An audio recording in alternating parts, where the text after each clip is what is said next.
जय श्री राम दोस्तों, आप सभी का हमारे चैनल में स्वागत है। और आज की इस वीडियो में मैं आपको लेकर चलूंगा पशुपतिनाथ मंदिर, जो कि भारत के पड़ोसी देश नेपाल के काठमांडू में स्थित है। दोस्तों, इस वीडियो में मैं आपको बताऊंगा कि आप पशुपतिनाथ मंदिर कैसे जाऊं, यहाँ पर आपको ठहरने और खाने पीने की क्या व्यवस्था है, नेपाली करेंसी कैसे चेंज होती है, क्या नेपाल में ATM काम करते हैं या फिर नहीं करते, पशुपतिनाथ मंदिर में दर्शन कैसे होंगे, लोकल ट्रांसपोर्ट कैसे करेंगे और नेपाल जाने के लिए वीजे की आवश्यकता पड़ती है या फिर नहीं। इसके अलावा सबसे इम्पोर्टेंट सवाल कि नेपाल के पशुपतिनाथ मंदिर घूमने के लिए एक व्यक्ति का कुल कितना खर्चा लगेगा। तो चलिए दोस्तों, हम वीडियो शुरू करते हैं। लेकिन वीडियो शुरू करने से पहले हम ये जानते हैं कि पशुपतिनाथ मंदिर का क्या महत्व रहता है। दोस्तों, पशुपतिनाथ का मतलब होता है धरातल पर रहने वाले जीवों के दाता। माना जाता है कि जो भी प्राणी भगवान पशुपतिनाथ के दर्शन करता है, उसके संपूर्ण जीवन के पाप नष्ट हो जाते हैं और उससे जन्म मरण के इस बंधन से भी मुक्ति मिलती है। दोस्तों, अब बात करते हैं कि आप भगवान पशुपतिनाथ के मंदिर कैसे पहुंच सकते हो। दोस्तों, पशुपतिनाथ मंदिर पहुंचने के लिए यानी कि नेपाल के काठमांडू पहुंचने के लिए आपके पास मेजर दो विकल्प है, यानी कि दो प्रकार से आप पशुपतिनाथ मंदिर पहुंच सकते हो। फर्स्ट है दोस्तों आपके ट्रेन और सेकंड आपके फ्लाइट। वैसे दोस्तों, कुछ लोग बस की सहायता से भी आते हैं, तो उसके बारे में अपन आगे चर्चा करेंगे। सबसे पहले बात करते हैं कि आप ट्रेन की सहायता से पशुपतिनाथ मंदिर कैसे पहुंच सकते हो। दोस्तों, आप किसी भी राज्य से हो, यानी कि आप भारत के किसी भी राज्य से हो, आप दिल्ली या फिर बिहार के रक्सौल आदि आप बड़ी जगहों पर आकर यानी कि बड़े रेलवे स्टेशन पर आकर फिर आप नेपाल के लिए प्रस्थान कर सकते हो। वहीं दोस्तों, यदि आप ट्रेन की सहायता से दिल्ली रेलवे स्टेशन पहुंच जाते हो, तो फिर दिल्ली रेलवे स्टेशन से आपको भारत नेपाल बॉर्डर के पास स्थित रक्सौल रेलवे स्टेशन पर सत्याग्रह एक्सप्रेस नाम की ट्रेन चलती है। तो आपको रक्सौल रेलवे स्टेशन छोड़ देगी और उसके बाद में आप ऑटो या फिर टैक्सी की सहायता से आप नेपाल बॉर्डर पार करके आप सिद्धार्थ नगर पहुंच सकते हो। दोस्तों, नेपाल बॉर्डर के पास स्थित सिद्धार्थ नगर से आपको काठमांडू के लिए बस और टैक्सी अवेलेबल हो जाएगी। AC बस वाला आपसे 2500 रुपए के आसपास लेगा और वो आपको काठमांडू छोड़ देगा। वहीं दोस्तों, यदि आप नॉन AC बस लेते हो तो आपको 1100 रुपए में काठमांडू छोड़ दिया जाएगा। और यदि आप प्राइवेट टैक्सी लेना चाहते हो तो प्राइवेट टैक्सी वाला आपको 6000 रुपए के आसपास लेगा और वो आपको 6 से 7 घंटे के भीतर आपको काठमांडू छोड़ देगा। वहीं दोस्तों, फ्लाइट की बात करें तो आपके भारत के विभिन्न बड़े क्षेत्रों से आपको डायरेक्ट काठमांडू के लिए आपको फ्लाइट मिल जाएगी। इससे पहले दोस्तों, मैं वीडियो में आगे बढ़ूं, मैं आपको बता दूं कि भारतीयों के लिए नेपाल जाने के लिए किसी प्रकार की वीजे की आवश्यकता नहीं पड़ती। वहीं दोस्तों, यदि आप अदर कंट्रीज से हो तो फिर आपको वीजा की आवश्यकता जरूर पड़ती है। इसके अलावा दोस्तों, यदि आप बस की सहायता से नेपाल जाना चाहते हो तो आपको दिल्ली, गोरखपुर, बिहार,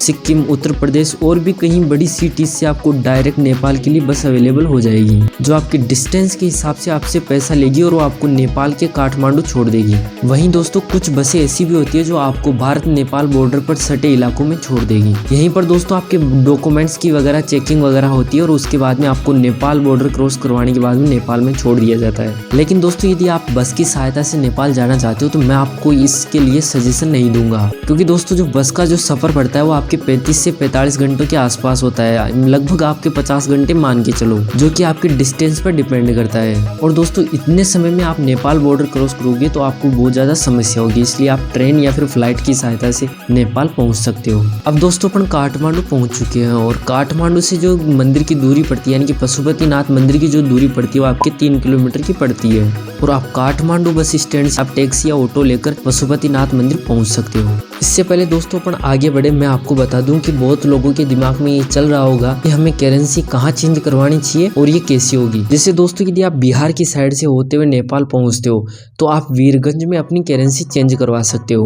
वहीं दोस्तों, यदि आप दिल्ली से होते हुए आते हो तो फिर आप सोनाली बॉर्डर पर आपके चेक पोस्ट बने हुए हैं, जहाँ पर भी आप अपनी करेंसी चेंज करवा सकते हो। यहाँ पर भी आपको किसी प्रकार का कोई चार्ज नहीं लिया जाता। इसके अलावा दोस्तों, जो भारत के 100 रुपए हैं वो नेपाल में जाकर 164 रुपए हो जाते हैं और इनको एक्सचेंज करने के लिए आपके किसी प्रकार का कोई चार्ज भी नहीं लगता। वहीं दोस्तों, यदि आप ATM का यूज करना चाहते हो तो ATM का यूज भी होता है, लेकिन दोस्तों यदि आप ATM का यूज करते हो यानी कि पर ट्रांजेक्शन के हिसाब से आपसे 175 रुपए का एक्स्ट्रा चार्ज किया जाएगा। अब बात करते हैं दोस्तों, आपको पशुपतिनाथ मंदिर के पास में आपको होटल कहाँ लेनी चाहिए और इसकी क्या रेंज रहने वाली है। दोस्तों, मंदिर के पास में एक जगह पड़ती है थेमल बाजार, जहाँ पर आपको बहुत सी होटल और धर्मशालाएं देखने को मिल जाएगी। होटल की बात करूँ तो आपको 800 रुपए से लेकर 3000 रुपए के आसपास आपको 5 स्टार लेवल की अच्छी से अच्छी होटल मिल जाएगी।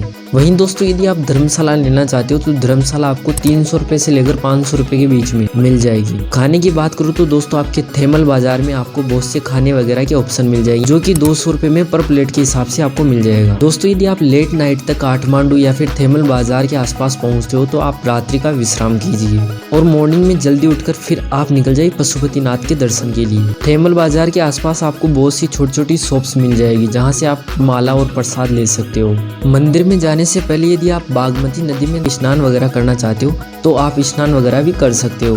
भोलेनाथ की जयकारे लगाते हुए आप पशुपतिनाथ मंदिर में भगवान शिव के दर्शन वगैरह कीजिए। साथ ही दोस्तों वहाँ पर और भी बहुत कुछ यानी कि छोटे छोटे मंदिर है, तो आप उनके भी दर्शन कर सकते हो। अब बात करते हैं दोस्तों कुछ महत्वपूर्ण बातों के बारे में जिनकी आपको बहुत ज्यादा आवश्यकता पड़ेगी। सबसे पहले दोस्तों यदि अपन टाइमिंग की बात करें तो मंदिर का टाइमिंग यानी कि ओपनिंग का टाइम सुबह 4:30 बजे का होता है, और भक्तों की पर्सनल पूजा की बात करें तो दोस्तों इसका जो टाइमिंग होता है वो दोपहर के 1 बजे तक होता है। इससे पहले आप अपनी पर्सनल पूजा वगैरह करवा सकते हो। वहीं दोस्तों यदि आप अभिषेक वगैरह करवाना चाहते हो तो अभिषेक का जो टाइम होता है वो सुबह 9 बजे से लेकर 11 बजे तक का होता है, और इसके लिए आपको 101 रुपए की रसीद भी कटवानी होती है। इसके अलावा दोस्तों मंदिर परिसर में आपके कैमरा, मोबाइल फोन या किसी भी प्रकार का इलेक्ट्रॉनिक्स डिवाइस अलाउ नहीं है, तो बेहतर होगा कि आप अपने इलेक्ट्रॉनिक्स डिवाइस वगैरह, फोन वगैरह, कैमरा वगैरह आप अपनी होटल वगैरह में छोड़ दो। वहीं दोस्तों यदि आप होटल वगैरह में नहीं छोड़ सकते हो तो वहाँ पर आपकी लॉकर सुविधा भी बनी हुई है, तो आप उसमें भी छोड़ सकते हो। इसके अलावा भी दोस्तों वहाँ पर बहुत सी छोटी छोटी जगह हैं जहाँ पर आप घूम सकते हो, अच्छे से इंजॉयमेंट वगैरह ले सकते हो। वहीं दोस्तों यदि आप बागमती नदी के किनारे आप गंगा आरती में शामिल होना चाहते हो तो आप गंगा आरती में भी शामिल हो सकते हो।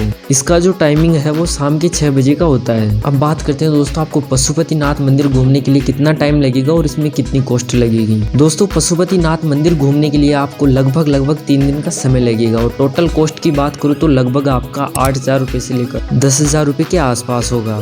इसमें दोस्तों मैंने आपका आने जाने का ट्रेन टिकट या फ्लाइट टिकट और भी कुछ आपकी शॉपिंग वगैरह वो इंक्लूड नहीं की है। आई होप दोस्तों मैंने आपके लगभग सारी क्वेरीज पर बात की है, और यदि इसके अलावा भी आपके मन में कोई क्वेश्चन है, क्वेरी है, तो आप मुझे कमेंट करके पूछ सकते हो। डेफिनेटली दोस्तों मेरे द्वारा आपको जवाब दिया जाएगा। जय श्री राम, वंदे मातरम। मिलते हैं दोस्तों नेक्स्ट वीडियो के साथ में। आपकी यात्रा मंगलमय हो।